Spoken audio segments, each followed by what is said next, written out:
You are standing in one of the world's oldest cities, a city built on secrets, blood, and centuries of darkness. Right now, somewhere beneath London's glittering streets, behind the walls of its most iconic buildings, the dead are still restless. And tonight on Echoes of Empire, we're pulling back the veil on the 7 most haunted places in London, the places the tour guides whisper about, the places historians can't fully explain, and the places where ordinary people have witnessed extraordinary terror. Stay with us, because once you hear what happened here, you'll never look at London the same way again. Welcome back to Echoes of Empire, the channel where history doesn't just live in the past, it breathes, it watches, and sometimes it follows you home.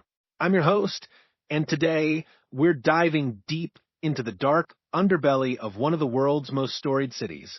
London has given the world Shakespeare, the Beatles, and the Industrial Revolution.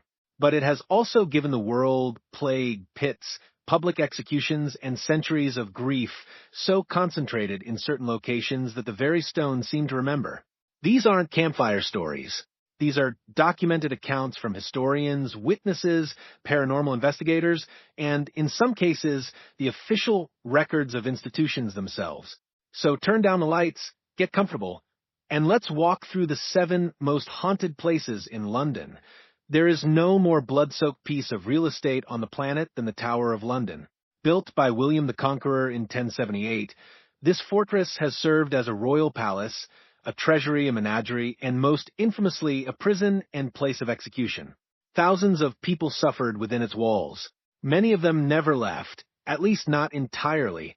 The most frequently reported apparition is that of Anne Boleyn, the second wife of Henry VIII, who was beheaded on Tower Green in 1536.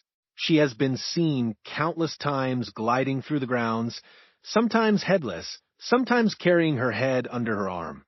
One of the most famous accounts comes from a guardsman in the 19th century who allegedly charged at a ghostly figure only to pass straight through it, collapsing in shock. He was later court-martialed but acquitted when fellow soldiers corroborated his story.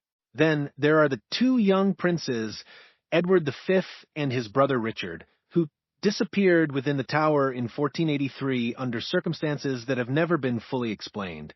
For centuries, small figures have been seen huddled together in the dark corners of the Bloody Tower, terrified and silent. In 1674, workmen discovered the bones of 2 children beneath a staircase. They were reinterred in Westminster Abbey. But the sightings never stopped. The Tower of London doesn't just have ghosts. It has an entire population of them. When you walk through the overgrown pathways of Highgate Cemetery, particularly the western section, you feel something that is difficult to put into words. It is the sensation of being watched by something that has been waiting a very long time. Opened in 1839, Highgate became the fashionable burial ground for Victorian London's elite. Its Egyptian avenue, its catacombs, its crumbling mausoleums draped in ivy, extraordinary and deeply unsettling in equal measure. In the late 1960s and early 1970s, a wave of paranormal reports centered on what became known as the Highgate Vampire, a tall, dark entity with red eyes that witnesses claimed to have seen gliding between the graves. Investigations were held. Alleged vampire hunters descended on the cemetery. The British media went into a frenzy. Whether you believe in vampires or not, the sheer number of independent witnesses reporting the same figure in the same location during the same period demands some kind of explanation. Beyond the vampire, the cemetery has a long history of reported apparitions: a spectral nun, a mad old woman who runs between the graves, dragging her long hair behind her, and the ghost of a man who appears near the North Gate and stares blankly at visitors before vanishing. Highgate isn't just a cemetery. It is a living wound in the fabric of the city. Hampton Court Palace sits on the banks of the Thames and radiates a particular kind of grandeur. It was Henry VIII's favorite residence, and it seems that some of his court never got the message to leave. The palace has such a well-documented history of paranormal activity that even members of its own staff have gone on record about what they've experienced. The most famous ghost is that of Catherine Howard, Henry's fifth wife, who was arrested at Hampton Court in 1541 and dragged screaming from what is now known as the Haunted Gallery. She was beheaded in 1542. Her screaming apparition has been heard and seen running down that same gallery corridor by dozens of independent witnesses over the centuries. In 2003, CCTV cameras captured a fire door that kept inexplicably flying open with enormous force. When the footage was reviewed, a figure in Tudor clothing appeared briefly in the frame before dissolving. Palace staff were at a loss for any rational explanation. Then there is the ghost of Jane Seymour, Henry's third wife, who died at Hampton Court after giving birth to the future Edward VI. She has been seen carrying a candle through the Silverstick Gallery. Hampton Court is proof that opulence and terror are not mutually exclusive. Before there was a justice system, there was the Clink. Located in Southwark on the South Bank, the Clink prison operated from the 12th century until 1780, and during that time it was one of England's most brutal places of incarceration. Debtors, heretics, and criminals were crammed into its cells, often for years, often without trial, often without ever being released. The suffering embedded in those walls is immeasurable. Today, it operates as a museum, and the staff are remarkably candid about what happens there after dark.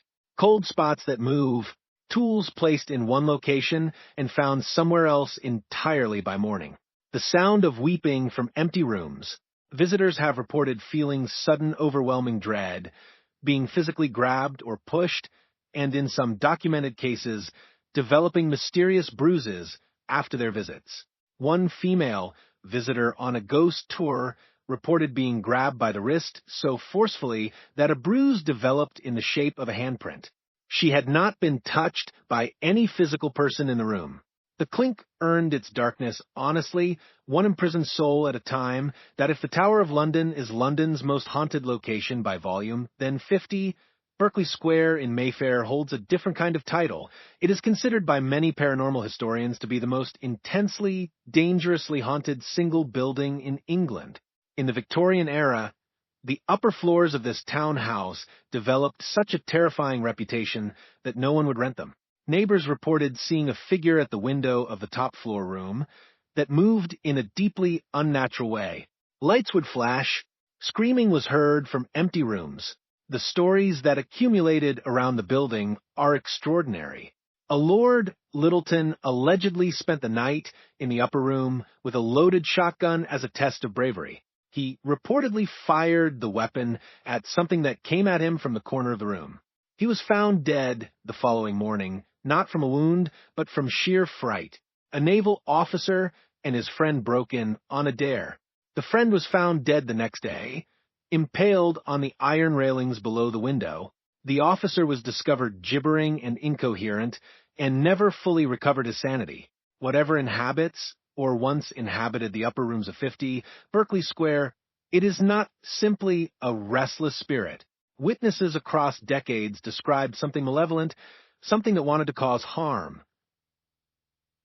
Hidden in the attic of a 300-year-old church in Southwark is one of London's most extraordinary and overlooked spaces, the oldest surviving operating theatre in Europe.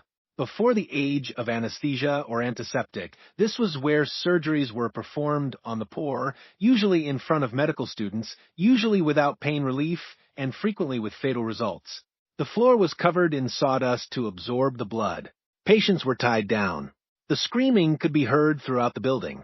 The space was sealed up in the mid-19th century and forgotten for nearly 100 years.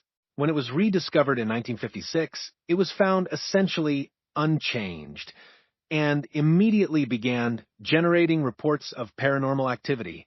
Staff working alone in the space report the sensation of being watched, of hearing moaning and whimpering from the herb garret beyond.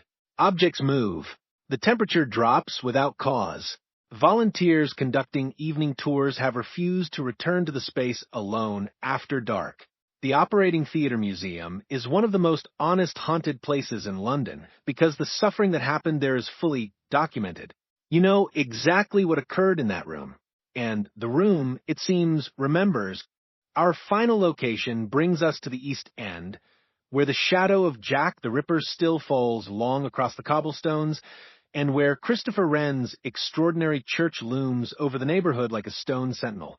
Christ Church, Spitalfields, was built between 1714 and 1729, and beneath it lies one of the largest charnel vaults in Britain, a sealed crypt containing the remains of over 1,000 bodies.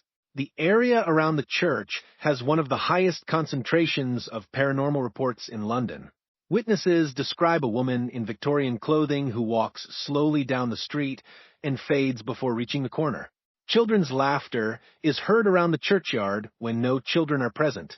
During the restoration of the crypt in the 1980s and 90s, workers repeatedly reported inexplicable incidents, tools vanishing, a persistent cold, and the distinct sense that they were being observed from the darkness of the vault itself. Spitalfields carries the weight of London's poverty, its violence, its forgotten people, those who lived and died in the city's most desperate margins and were never given the dignity of remembrance. Perhaps that is why their presence here is still so strongly felt. London is a city of layers. Walk down any street, and beneath your feet are the Roman roads, the plague pits, the ruins of medieval churches, the ash of the Great Fire.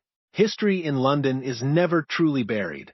It is always just beneath the surface, pressing upward, demanding to be remembered. Tonight, we walked through 7 places where that pressure is at its most intense, where history refuses to stay quiet, where the dead have not finished speaking, and where the boundary between what was and what is grows thin enough to feel. If you want more from the dark corners of history, if you want to keep pulling at the threads of empire and the stories it left behind, then you are exactly where you should be. This is Echoes of Empire, where the past is always present. Hit subscribe, leave your thoughts in the comments, and tell us, which one of these locations would you dare to visit? Until next time, watch the shadows. And remember, in London, you are never truly alone.